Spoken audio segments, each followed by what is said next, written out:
मलका एलिज़ाबेथ की आखिरी आरामगाह को King George session Memorial Chapel में एक नए लेजर पत्थर से आरास्ता कर दिया गया है। पत्थर के स्लैब पर आन जहानी मलका, उनके शौहर और उनके वालिदैन का नाम तहरीर है। शहजादी मार्गरेट की राख भी चैपल में दफन है, हालांकि उनका नाम पत्थर पे मौजूद नहीं है। चैपल के फर्श पर पिछले लेजर पत्थर पर सुनहरी हरूफ में जॉर्ज सेशन और एलिज़ाबेथ लिखा हुआ था। King George session Memorial Chapel Windsor Castle में सेंट जॉर्ज के चैपल का हिस्सा है और उसे मलका बरतानिया दोम ने 1962 में अपने वालिद की तदफीन के लिए बनाया था।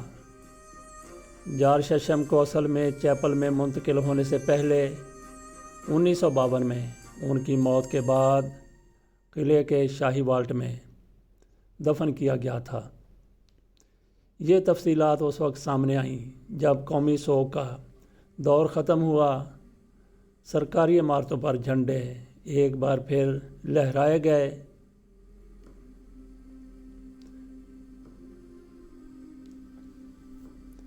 शाही सोग अभी और चंद दिन तक जारी रहना है। आज हफ्ते का रोज़ है। ये सोग मंगल तक जारी रहेगा।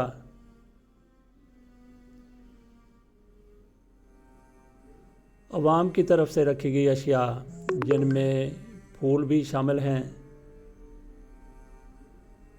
उनको हटाने का काम रियासती जनाजे के एक हफ्ते बाद पीर से शुरू होगा और ये बताया गया है कि 7 दिन तक जारी रहेगा।